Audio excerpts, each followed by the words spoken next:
Hello friends, welcome to my channel. Friends, ಎಲ್ಲರೂ ಹೇಗಿದ್ದೀರಾ? ನಾನು ತುಂಬ ಚೆನ್ನಾಗಿದ್ದೀನಿ. ಹಾಗೆ ನೀವೆಲ್ಲರೂ ಕೂಡ ಚೆನ್ನಾಗಿದ್ದೀರಾ ಅಂತ ಅಂದ್ಕೊಂಡು ಇವತ್ತಿನ ಡೇ ವ್ಲಾಗ್ನ ನಿಮ್ಮ ಜೊತೆ ಶೇರ್ ಮಾಡ್ಕೊತಾ ಇದ್ದೀನಿ. ತುಂಬ ದಿನಗಳೇ ಆಗೋಯಿತು ನಾನು ವ್ಲಾಗ್ನ ಅಪ್ಲೋಡ್ ಮಾಡಿ. ಯಾಕೆಂದರೆ ಮಕ್ಕಳಿಗೆ ರಜಾ ಇದ್ದಿದ್ದರಿಂದ ಊರಿಗೆ ಹೋಗಿದ್ದೆ. ಹಾಗೆ ಅಲ್ಲೆಲ್ಲ ವಿಡಿಯೋ ಮಾಡ್ಕೊಳ್ಳೋದಕ್ಕೆ ಆಗಲಿಲ್ಲ. ಈ ವಿಡಿಯೋನೂ ಸಹ ತುಂಬ ದಿನಗಳಿಂದನೇ ಮಾಡ್ಕೊಂಡಿದ್ದೆ, ಬಟ್ ಎಡಿಟ್ ಮಾಡಿ ಅಪ್ಲೋಡ್ ಮಾಡೋಕ್ಕಾಗಿರಲಿಲ್ಲ. ಅದಕ್ಕೆ ಇವತ್ತು ಅಪ್ಲೋಡ್ ಮಾಡೋಣ ಅಂತ ಮಾಡ್ತಾಯಿದ್ದೀನಿ. ಇನ್ನು ಮುಂದೆ ವಿಡಿಯೋಸ್ ಹಾಕ್ತಾಯಿರ್ತೀನಿ, ನೋಡ್ತಾ ಇರಿ. ಬನ್ನಿ ಹಾಗಾದರೆ ವಿಡಿಯೋನ ಸ್ಟಾರ್ಟ್ ಮಾಡೋಣ. ಸ್ಟಾರ್ಟ್ ಮಾಡೋಕ್ಕಿಂತ ಮುಂಚೆ ನನ್ನ ಚಾನಲ್ನ ಇನ್ನೂ ಯಾರು ಸಬ್ಸ್ಕ್ರೈಬ್ ಮಾಡ್ಕೊಂಡಿಲ್ಲ, ಪ್ಲೀಸ್ ಸಬ್ಸ್ಕ್ರೈಬ್ ಮಾಡ್ಕೊಳ್ಳಿ. ವಿಡಿಯೋ ಏನಾದರೂ ಇಷ್ಟ ಆಯಿತು ಅಂದರೆ ಪ್ಲೀಸ್ ಲೈಕ್, ಕಮೆಂಟ್, ಶೇರ್ ಮಾಡಿ. ಬನ್ನಿ ವಿಡಿಯೋನ ಸ್ಟಾರ್ಟ್ ಮಾಡೋಣ. ಇವತ್ತು ನಮ್ಮ ಅಕ್ಕನ ಮನೆಗೆ ಹೊರಟಿದ್ದೀವಿ. ನಮ್ಮಮ್ಮ ಬಂದಿದ್ದರು ನಮ್ಮ ಮನೆಗೆ, ಹಾಗೆ ನಮ್ಮ ಅಕ್ಕನೂ ಬಂದಿದ್ಲು. ಅವಳು 2 ಡೇಸ್ ಇದ್ಲು ನಮ್ಮ ಮನೇಲಿ.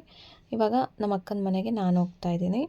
ಇವತ್ತು ಸ್ವಲ್ಪ ಹಪ್ಪಳ ಮಾಡೋಣ ಅಂತ ಅಂದ್ಕೊಂಡ್ವಿ. ಬಿಸಿಲು ಇವಾಗ ಚೆನ್ನಾಗಿದೆಯಲ್ಲ, ಅದಕ್ಕೆ ಹಪ್ಪಳ ಮಾಡೋಣ ಅಂತ ಅಂದ್ಕೊಂಡ್ವಿ. ಹಪ್ಪಳ ಮಾಡೋದಕ್ಕೆ ಈಗಲೇ ಒಳ್ಳೆ ಟೈಮು. ಆಮೇಲೆ ಮಳೆ ಬಂದುಬಿಟ್ರಂತೂ ಏನು ಮಾಡೋದಕ್ಕಾಗಲ್ಲ, ಒಣಗ್ಸೋಕ್ಕೂ ಆಗಲ್ಲ. ಅದಕ್ಕೆ ನಾವು ಇದೇ ಸರಿಯಾದ ಟೈಮು ಅಂತ ಅಂದ್ಬಿಟ್ಟು ಅದಕ್ಕೆ ಏನೇನು ಬೇಕೋ ಐಟಮ್ಸ್ನೆಲ್ಲ ತಗೊಳ್ಳೋಣ ಅಂತ ಅಂದ್ಬಿಟ್ಟು ಇವಾಗ ಧಾನ್ಯಂ ಟ್ರೇಡರ್ಸ್ಗೆ ಹೋಗ್ತಾ ಇದ್ದೀವಿ. ಗೊಲ್ರಟ್ಟಿಲಿರೋದು. ನಮ್ಮಮ್ಮ ಫೇಸ್ಬುಕ್ಕಲ್ಲಿ ನೋಡಿದ್ರಂತೆ, ಎಲ್ಲ ಕಡಿಮೆ ಪ್ರೈಸಲ್ಲಿ ಕೊಡ್ತಾರೆ, ಅಲ್ಲಿಗೆ ಹೋಗೋಣ ಅಂತ ಅಂದರು. ಹಪ್ಪಳ ಮಾಡೋದಕ್ಕೆ ನಮಗೆ ಸಬ್ಬಕ್ಕಿ ಬೇಕಾಗಿತ್ತು ಸ್ವಲ್ಪ, ಅದನ್ನ ಅಲ್ಲೇ ತೊಗೋಬೋದಾಗಿತ್ತು. ನಮ್ಮಮ್ಮ ಇಲ್ಲಿ ಕಡಿಮೆ ಪ್ರೈಸು ಅಂತಂದ್ರಲ್ಲ, ಸರಿ ಹೋಗಿ ನೋಡೋಣ ಏನದು ಅಂತಂದ್ಬಿಟ್ಟು ಹೋದ್ವಿ. ಹೋಗಾದ್ಮೇಲೆ ಅಲ್ಲೂ ಇನ್ನೇನು ಅಷ್ಟೇ ರೇಟ್ ಇತ್ತು, ಏನು ಅಂತ ಚೇಂಜಸ್ ಅಂತ ಏನಿಲ್ಲ. ಮಾಮೂಲಿ ದಿನಸಿ ಅಂಗಡಿಲಿ ಹೇಗಿರುತ್ತೋ ರೇಟು, ಅಲ್ಲೂ ಅದೇ ಥರ ರೇಟ್ ಇತ್ತು. ಅಂದರೆ ಎಲ್ಲ ಒಂದು ಕಡೆ ಸಿಗುತ್ತೆ, ಎಲ್ಲ ತೊಗೊಳ್ಳೋರಿಗೆ ಒಂದು ಕಡೆ ಸಿಗುತ್ತೆ. ಬಟ್ ಒಂದೊಂದೇ ಐಟಮ್ಸ್ಗೆ ಇಲ್ಲಿ ಬಂದರೆ ಅಷ್ಟು ವರ್ತ್ ಅಂತ ಅನಿಸಲ್ಲ. ಎಲ್ಲ ತೊಗೊಂಡ್ರೆ ಒಂದು ಸತಿ ಶಾಪ್ ಮಾಡ್ಬೋದು.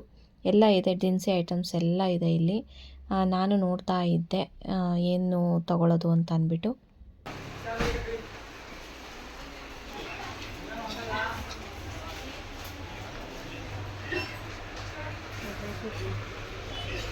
Basmati rice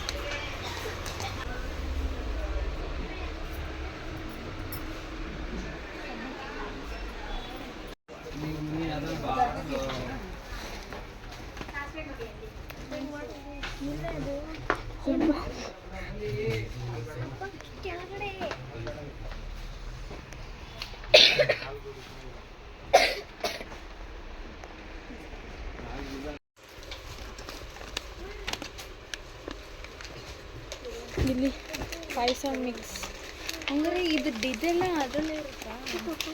momo chutney, Schezwan, Coca-Cola ಅಮ್ಮ.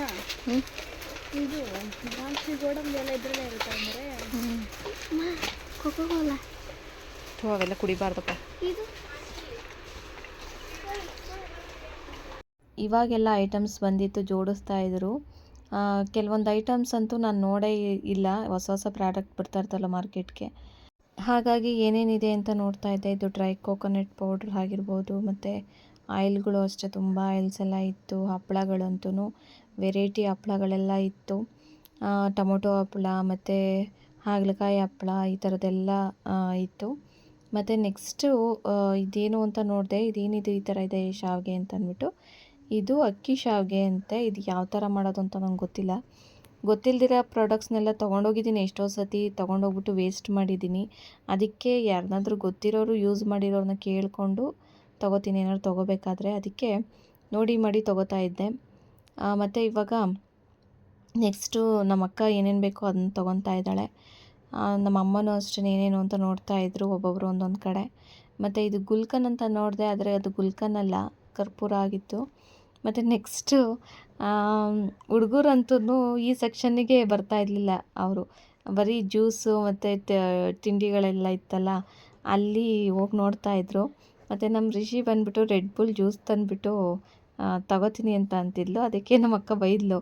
ಅದಕ್ಕೆ ಅವಳು ಅಲ್ಲೇ ತೊಗೊಂಡೋಗಿ ಮತ್ತೆ ವಾಪಸ್ ಇಟ್ಬಿಟ್ಲು. ಹೀಗೆ ಏನೇನು ಪ್ರಾಡಕ್ಟ್ಗಳು ಬಂದಿದೆ ಅಂತ ನೋಡ್ತಾ ಇದ್ವಿ.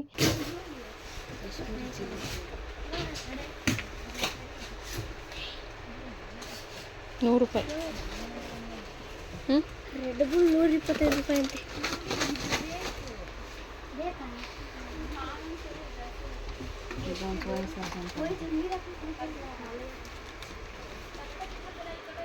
ಸೆಜ್ವಾನ್ ಚಟ್ನಿ,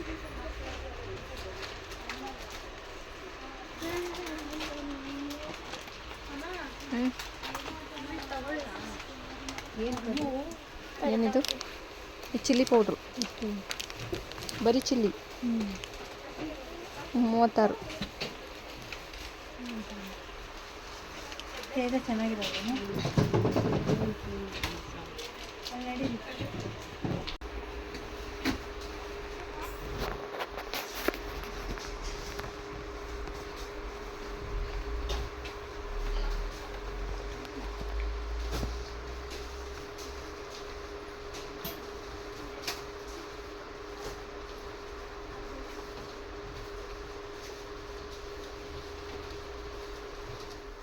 ಫ್ರೆಂಡ್ಸ್, ಇವಾಗ ಅಲ್ಲಿ ಶಾಪಿಂಗ್ ಮುಗಿಸ್ಕೊಂಡು ಇವಾಗ ನಮ್ಮ ಅಕ್ಕನ ಮನೆ ಹತ್ರ ಹೋಗ್ತಾ ಇದ್ದೀವಿ. ಅಲ್ಲಿ ಅಂದಿವೆ ಹೋಗ್ಬೇಕಾದ್ರೆ ದಹಿಪುರಿ ಚೆನ್ನಾಗಿ ಮಾಡ್ತಾರಲ್ಲಿ. ನಾವು ಒಂದೊಂದು ಸತಿ ನಮ್ಮ ಮನೆಯಿಂದ ನಮ್ಮ ಅಕ್ಕನ ಮನೆ ಹತ್ರ ಹೋಗಿ ಅಲ್ಲಿ ದಹಿಪುರಿ ತಿಂದಿದ್ದೀವಿ. ಅಷ್ಟು ಚೆನ್ನಾಗಿ ಮಾಡ್ತಾರೆ. ಜಾಸ್ತಿ ಏನು ಹಾಕಿರೋದಿಲ್ಲ, ಸಿಂಪಲಾಗಿ ಮಾಡ್ಕೊಡ್ತಾರೆ, ಟೇಸ್ಟಿಯಾಗಿರುತ್ತೆ. ಅದಕ್ಕೆ ನಾವು ಅಲ್ಲೇ ಹೋಗಿ ತಿನ್ನೋಣ ಅಂತ ಅಂದ್ಬಿಟ್ಟು ಇವಾಗ ದಹಿಪುರಿ ತಿನ್ನೋಕ್ಕೆ ಅಂತ ನಿಲ್ಸಿದ್ದೀವಿ. ನಮ್ಮ ರಿಷಿ ಮಸಾಲೆ ತೊಗೊಂಡ್ಲವಳು. ಈ ಬಿಸಿಲಲ್ಲಿ ಮಸಾಲೆ ನಮಗೆ ತಿಂದ್ಬಿಟ್ರೆ ಇನ್ನೂ ಗ್ಯಾಸ್ಟ್ರಿಕ್ ಆಗಿಬಿಡುತ್ತೆ ಅಂತ ಅಂದ್ಬಿಟ್ಟು ನಾವು ಮಸಾಲೆ ತೊಗೊಳ್ಳಿಲ್ಲ, ನಾವು ದಹಿಪುರಿ ತೊಗೊಂಡ್ವಿ. ನಮ್ಮ ಅಮ್ಮಂಗೂ ಇಲ್ಲಿ ಇಷ್ಟ ದಹಿಪುರಿ ಅಂತ ಅಂದರೆ, ಅದಕ್ಕೆ ನಮ್ಮಮ್ಮನೂ ಬಂದಿದ್ರಲ್ಲ ತಿನ್ನೋಣ ಅಂತ ಅಂದ್ಬಿಟ್ಟು ಅಂದ್ಕೊಂಡು ತಿಂದ್ವಿ. ನಮ್ಮ ಸುಬ್ಬುಗೆ ಹಲ್ಲು ನೋವಿದ್ರೂ ಅವನು ನಾನು ತಿನ್ನಲೇಬೇಕು ಅಂತ ತಿಂದ. ಮತ್ತು ನಮ್ಮ ಅಕ್ಕನ ಮಗಳು ಕೀರ್ತನ ಬಂದಿರಲಿಲ್ಲ, ಅವಳಿಗೆ ಪಾರ್ಸಲ್ ತೊಗೊಂಡು ಹಾಗೆ ಮನೆ ಕಡೆ ಹೊರಟ್ವಿ. ಇವಾಗ ನಾವು ಮನೆಗೆ ಬಂದ್ವಿ ಫ್ರೆಂಡ್ಸ್. ಇವಾಗ ಹಪ್ಪಳ ಮಾಡೋದಕ್ಕೆ ಎಲ್ಲ ರೆಡಿ ಮಾಡ್ಕೋಬೇಕು.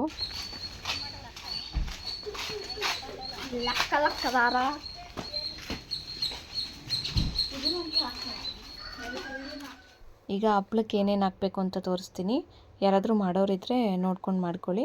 ಮತ್ತು ಇಲ್ಲಿ 3 kg ಅಷ್ಟು ಸೊಸೈಟಿ ಅಕ್ಕಿ, ಮತ್ತು ಒಂದು 3/4 kg ಅಷ್ಟು ಸಬ್ಬಕ್ಕಿ, ಹಾಗೆ ಒಂದು 1/4 kg ಅಷ್ಟು ಒಣಮೆಣಸಿನ್ಕಾಯಿ, ಇಷ್ಟನ್ನು ಮಿಲ್ಲಿಗೆ ಹಾಕಿಸ್ಕೊಂಡು ಬರಬೇಕು. ಈಗ ಇಲ್ಲಿ ವೇಯಿಂಗ್ ಮಿಷಿನ್ ಮೇಲೆ ಇಟ್ಬಿಟ್ಟು ತೂಕ ಹಾಕಿ ನೋಡ್ತಾ ಇದ್ದೀನಿ. ಒಟ್ಟು 4 kg 300 ಗ್ರಾಮ್ ಇತ್ತು. ಇವಾಗ ಮಿಲ್ಲಿಗೆ ಹಾಕಿಸ್ಕೊಂಡು ಬಂದಮೇಲೆ ಈ ರೀತಿ ಪೌಡ್ರು ಆಗಿದೆ. ಒಂದು ಸ್ವಲ್ಪ ತರ್ತರಿಯಾಗಿ ಪೌಡ್ರು ಮಾಡಿಸ್ಕೊಂಡು ಬರಬೇಕು. ಹಾಗೆ ಇವಾಗ ಒಂದು ತಪ್ಪಲೆಗೆ ಇಷ್ಟೇ ಫ್ರೆಂಡ್ಸ್, ಅದು ಹಿಟ್ಟು, ಹಪ್ಳದ ಹಿಟ್ಟು. ಇವಾಗ ಒಂದು ತಪ್ಪಲೆಗೆ ಒಂದು ಅರ್ಧದಷ್ಟು ನೀರನ್ನು ಹಾಕಿಟ್ಕೊಂಡಿದ್ದಾರೆ. ಹಾಗೆ ರುಚಿಗೆ ತಕ್ಕಷ್ಟು ಉಪ್ಪನ್ನು ಹಾಕ್ತಾಯಿದ್ದಾರೆ. ಮತ್ತು ಇನ್ನೊಂದು ಪಾತ್ರೆಯಲ್ಲಿ ಸ್ವಲ್ಪ ನೀರು ಮತ್ತು ಹಪ್ಳದ ಹಿಟ್ಟು ಏನು ಬರುತ್ತೆ ಅದನ್ನು ಸ್ವಲ್ಪ ಕಲಿಸ್ಕೊಂಡು ಸ್ವಲ್ಪ ನೀರು ಥರ ಮಾಡಿಕೊಂಡು ಅದಕ್ಕೆ ಹಾಕ್ಕೋಬೇಕು. ಹಾಕ್ಕೊಂಡು ಹಿಟ್ಟಿನ ಕೋಲಲ್ಲಿ ಬರುತ್ತಲ್ಲ, ಹಿಟ್ಟಿನ ಕೋಲು, ಅದರಲ್ಲಿ ತಿರುಗಿಸ್ತಾ ಇರಬೇಕು. ಇದು ಪ್ರೊಸೀಜರು. ಈಗ ನಾವು ಮುದ್ದೆ ಹೇಗೆ ಮಾಡ್ತೀವೋ ಅದೇ ಥರನೇ ಪ್ರೊಸೀಜರ್ ಇರೋದು ಈ ಹಪ್ಪಳ ಮಾಡೋದಕ್ಕೆ. ಈ ರೀತಿ ಒಂದು ಈ ಕುದಿ ಹಾಕ್ತಾರಲ್ಲ ಮುದ್ದೆಗೆ, ಅದೇ ರೀತಿ ಈಗ ಇದು ಚೆನ್ನಾಗಿ ಕುದಿಬೇಕು. ಅದು ಸ್ವಲ್ಪ ಗಂಟು ಇಲ್ದಂಗೆ ತಿರುಗಿಸ್ತಾ ಇರಬೇಕು ಈ ರೀತಿ. ಇವಾಗ ನೆಕ್ಸ್ಟು ಅದಕ್ಕೆ ಜೀರಿಗೆ ಹಾಕ್ಕೊತಾ ಇದ್ದಾರೆ. ಒಂದು ಸ್ವಲ್ಪ ಜೀರಿಗೆ ಮತ್ತು ಬಿಳಿ ಎಳ್ಳು ಬರುತ್ತಲ್ಲ ಅದನ್ನು ಹಾಕ್ಕೋಬೇಕು. ಈಗ ಹಿಟ್ಟು ಕುದೀತಾ ಇದೆ. ಇವಾಗ ಅದಕ್ಕೆ ಹಪ್ಳದ ಹಿಟ್ಟನ್ನ ಹಾಕ್ಕೋಬೇಕು. ಸೇಮ್ ಮುದ್ದೆ ಹೆಂಗೆ ಮಾಡ್ತೀವೋ ಫ್ರೆಂಡ್ಸ್ ನೋಡಿಕೊಂಡು ಸ್ವಲ್ಪ ಮೆತ್ತಗೆ ಮಾಡ್ಕೋಬೇಕು ಅಷ್ಟೇ. ಜಾಸ್ತಿ ಹಿಟ್ಟು ಹಾಕ್ಕೊಂಬಿಟ್ರೆ ಗಟ್ಟಿಗೆ ಆಗಿಬಿಡುತ್ತೆ. ನೋಡ್ಕೊಂಡು ಸ್ವಲ್ಪನೇ ತಿರುಗಿಸ್ಕೊಂಡು ಹಾಕಬೇಕು. ನಮ್ಮ ಅಮ್ಮನಿಗೆ ಅಳತೆ ಗೊತ್ತಿರೋದ್ರಿಂದ ಅವ್ರು ಪಟ ಅಂತ ಹಾಕ್ತಾಯಿದ್ರು. ಯಾರಾದರೂ ಹೊಸೊಬ್ಬರು ಮಾಡೋರಿದ್ದರೆ ಸ್ವಲ್ಪ ಹಿಟ್ಟನ್ನು ನೋಡಿಕೊಂಡು ಸೇರಿಸ್ಕೊಳ್ಳಿ. ಅವ್ರಿಗಂದರೆ ಎಕ್ಸ್ಪೀರಿಯೆನ್ಸ್ ಇರುತ್ತಲ್ಲ, ಹೆಂಗೆ ಮಾಡೋದು ಅಂತ ಗೊತ್ತಿರುತ್ತೆ. ಅದಕ್ಕೆ ಇವಾಗ ಈ ಸ್ಟವ್ ಮೇಲೇ ನೋಡಿ ಈ ರೀತಿ ತಿರುಗ್ತಾ ಇದ್ದಾರೆ. ನಮ್ಗೆ ಈ ಥರದ್ದೆಲ್ಲ ಬರೋಲ್ಲ, ಯಾಕೆಂದರೆ ಹೆಂಗೆ ತಿರುಗಿಸ್ಬೇಕು, ಬಿದ್ದೋಗ್ಬಿಡುತ್ತೆ ಅನ್ನೋ ತಪ್ಪಲೆ ಅನ್ನೋದು ಅದೊಂದಿರುತ್ತೆ. ಅದಕ್ಕೆ ನೋಡಿಕೊಂಡು ನಿಧಾನಕ್ಕೆ ಕೆಳಗಡೆ ಇಳಿಸ್ಕೊಂಡು ಪಾತ್ರೆನ ತಿರುಗಿಸ್ಬಿಟ್ಬೇಕಾದ್ರೆ ಆಮೇಲೆ ಇಟ್ಕೊಳ್ಳಿ. ಈ ರೀತಿ ಹಿಟ್ಟನ್ನು ನೋಡಿಕೊಂಡು ಹಾಕ್ಕೊತಾ ಇದ್ದಾರೆ. ಇದಕ್ಕೆ ಬೇಕಾದರೆ ಮೇಲೆ ಸಬ್ಬಕ್ಕಿನ ಹಾಕ್ಕೋಬೋದು. ಹಪ್ಪಳ ಒತ್ತಾದ್ಮೇಲೆ ಅದು ಮೇಲ್ಮೇಲೆ ಒಂದು ಸ್ವಲ್ಪ ಮಣಿ ಥರ ಕಾಣುತ್ತಲ್ಲ, ಚೆನ್ನಾಗಿರುತ್ತೆ ನೋಡೋದಕ್ಕೆ. ಬೇಕಾದರೆ ಹಾಕ್ಕೋಬೋದು. ಇಲ್ಲಿ ನಾವೇನು ಹಾಕ್ಕೊಂಡಿಲ್ಲ ಅದನ್ನು. ನಮ್ಮಮ್ಮ ಯಾಕೋ ಬೇಡ ಅಂತ ಅಂದರು. ಇವಾಗ ಇದನ್ನೆಲ್ಲ ಒಂದು ಸತಿ ತಿರುಗಿಸ್ಕೊಂಡಾದ್ಮೇಲೆ ಒಂದು ಪ್ಲೇಟ್ ಮುಚ್ಚಿಟ್ಬಿಟ್ಟು ಒಂದು 5 ನಿಮಿಷ ಇದನ್ನು ಬೇಯಿಸ್ಕೋಬೇಕು. ಬೇಯಿಸ್ಕೊಂಡಾದ್ಮೇಲೆ ಅದನ್ನ ಸ್ಟವ್ ಮೇಲೆ ತಿರುಗಿಸ್ತಾ ಇದ್ದಾರೆ. ನಾನು ಬಾರಮ್ಮ ಕೆಳಗಡೆ ತಿರುಗಿಸು ಅಂತ ಅಂದಮೇಲೆ ಬಂದು ಇಲ್ಲಿ ತಿರುಗಿಸ್ಕೊತಾ ಇದ್ದಾರೆ. ಇವಾಗ ಚೆನ್ನಾಗಿ ಬೆಂದಿದೆ ಇದು. ಇವಾಗ ನೀಟಾಗಿ ಒಂದು ಗಂಟಿಲ್ದಂಗೆ ಇದನ್ನು ಈ ರೀತಿ ತಿರುಗಿಸ್ಕೋತಾ ಇರಬೇಕು. ಸ್ವಲ್ಪ ಪ್ರೆಷರ್ ಹಾಕಬೇಕು, ಅದು ಚೆನ್ನಾಗಿ ಅದು ಮಿಕ್ಸ್ ಆಗಬೇಕಲ್ಲ, ಆ ರೀತಿ. ಇನ್ನೊಂದು ಸತಿಗೆ ನಾನು ಬೇಕಾದರೆ ಸಂಡಿಗೆ ರೆಸಿಪಿನ ನಿಮ್ಮ ಜೊತೆ ಶೇರ್ ಮಾಡ್ಕೊತೀನಿ. ಯಾರಾದರೂ ಬೇಕು ಅಂತ ಅಂದರೆ ಕಮೆಂಟ್ ಮಾಡಿ ತಿಳಿಸಿ.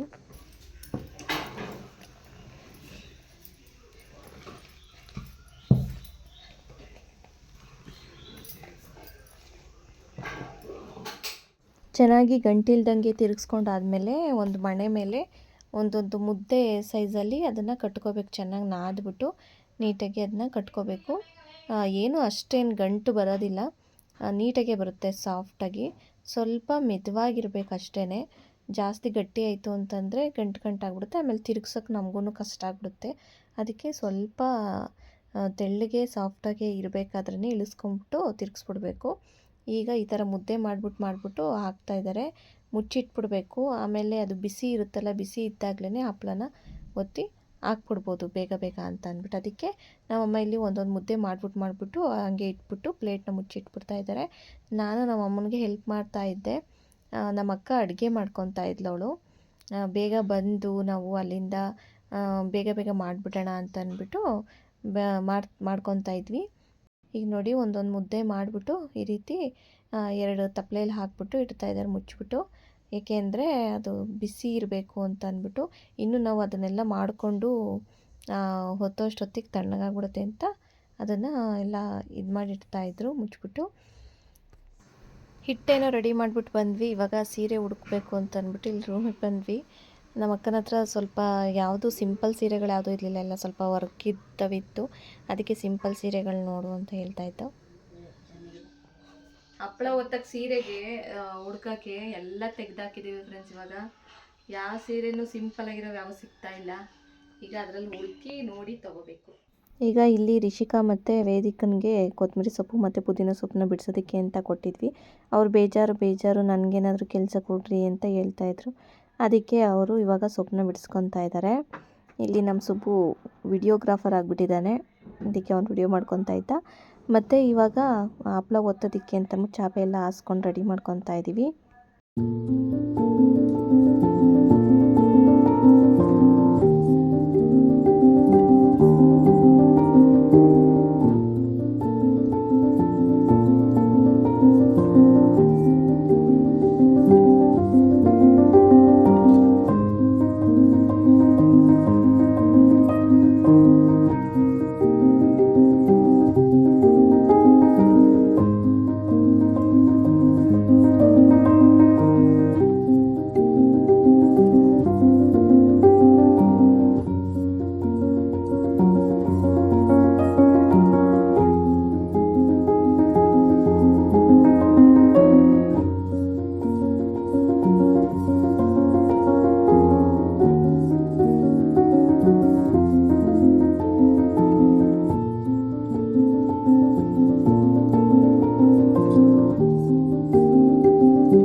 ಎಲ್ಲ ಒತ್ತಾದಮೇಲೆ ನಾನು ಕೌಂಟ್ ಮಾಡಿಕೊಂಡೆ ಎಷ್ಟು ಹಪ್ಪಳ ಆಗಿದೆ ಅಂತ ಅಂದ್ಬಿಟ್ಟು.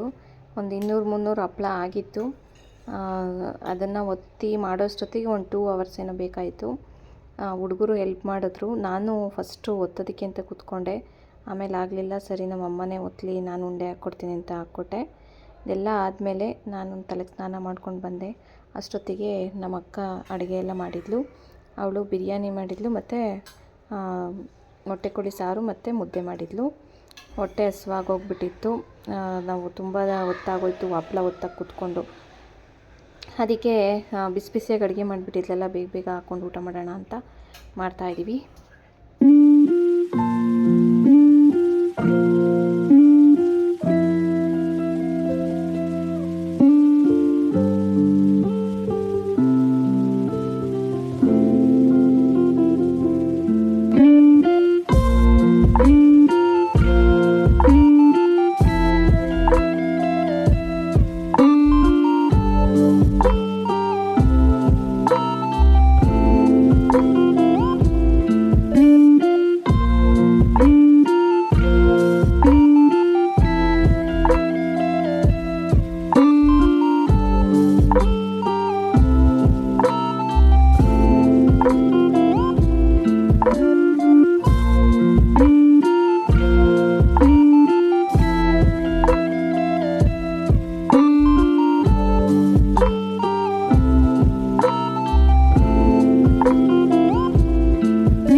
ಈಗ ಒಂದು ಗೇಮು. ಈ ಗೇಮಲ್ಲಿ ಯಾರ್ಯಾರು ಇರ್ತೀರಾ? ವೇದಿಕನ ಫಸ್ಟು. ಈಗ ಇಲ್ಲಿರೋ ಅಂಥ ಎಲ್ಲ ವಸ್ತುಗಳನ್ನ ನೋಡ್ಕೊಳ್ರಿ ಫಸ್ಟು. ಆಮೇಲೆ ನಾನು ಯಾವ ಕ್ಲಿಪ್ ಹೇಳ್ತೀನೋ ಅಥವಾ ಯಾವ ವಸ್ತು ಹೇಳ್ತೀನೋ ಅದು ಎಲ್ಲಿದೆ ಅಂತ ಹೇಳ್ಬೇಕು, ಯಾವ ರೋನಲ್ಲಿದೆ ಅಂತ ಹೇಳ್ಬೇಕು. ಆಯಿತಾ? ನೋಡಾದ್ಮೇಲೆ ಆಮೇಲೆ ನೋಡ್ಕೊಂಡಲ್ಲೇ ನೀವು ಹೇಳಬೇಕು. ಇದು ಮೆಮೊರಿ ಟೆಸ್ಟ್. ಎಲ್ಲೆಲ್ಲಿ ಯಾವ ವಸ್ತು ಇದೆ, ಆಮೇಲೆ ವಸ್ತುಗಳ ಮೇಲೆ ಏನೇನಿದೆ ಎಲ್ಲ. ಅದರಲ್ಲಿ ಅದು ಪಿಂಕು ಮತ್ತು ಅದು ಬ್ರೌನ್ ಕಲರ್. ಈ ಥರ ಕ್ಲಿಪ್ ಇದೆ. ಆ ಥರ ನಾನು ಕೇಳ್ತೀನಿ.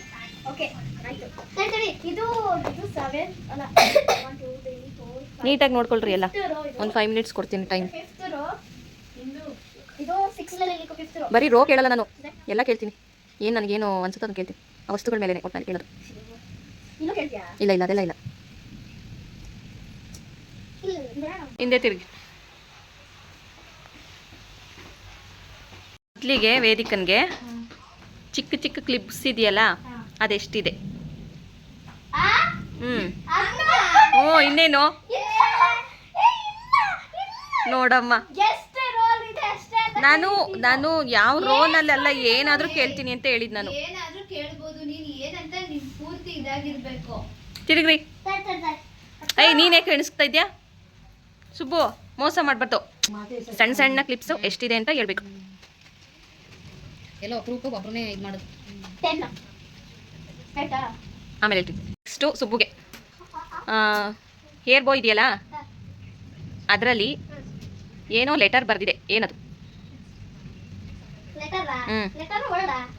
Letters.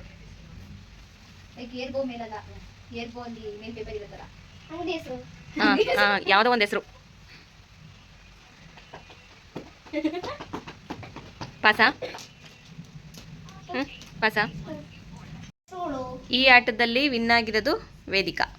Claps. The next day ಹಪ್ಪಳ ಎಲ್ಲ ಒತ್ತಿ ಒಳಗಡೆನೆ ಹಾಕಿದ್ವಿ. ಕತ್ಲಾಗಿತ್ತಲ್ಲ, ಅದರಿಂದ ಮಾರನೇ ದಿನ ಬೆಳಗ್ಗೆ ಬಿಸಿಲು ಚೆನ್ನಾಗಿ ಬರ್ತಿತ್ತು. ಅದಕ್ಕೆ ಎಲ್ಲ ತಂದುಬಿಟ್ಟು ಆಚೆಗಡೆ ಒಣಗಾಕಿದ್ವಿ. ಒಂದು 3 ಅವರ್ಸಲ್ಲೆಲ್ಲ ಗರಿಗರಿಯಾಗಿ ಹಪ್ಪಳ ಒಣಗೋಯ್ತು. ಇದಾಗಿತ್ತು ಫ್ರೆಂಡ್ಸ್ ಇವತ್ತಿನ ಒಂದು ಸಿಂಪಲ್ ವ್ಲಾಗ್. ಈ ವ್ಲಾಗ್ ನಿಮಗೇನಾದರೂ ಇಷ್ಟ ಆಗಿತ್ತು ಅಂದರೆ ಪ್ಲೀಸ್ ಲೈಕ್ ಕಮೆಂಟ್ ಮಾಡಿ. ಹಾಗೆ ನನ್ನ ಚಾನಲ್ನ ಇನ್ನೂ ಯಾರು ಸಬ್ಸ್ಕ್ರೈಬ್ ಮಾಡ್ಕೊಂಡಿಲ್ಲ ಪ್ಲೀಸ್ ಸಬ್ಸ್ಕ್ರೈಬ್ ಮಾಡ್ಕೊಳ್ಳಿ. Thank you for watching.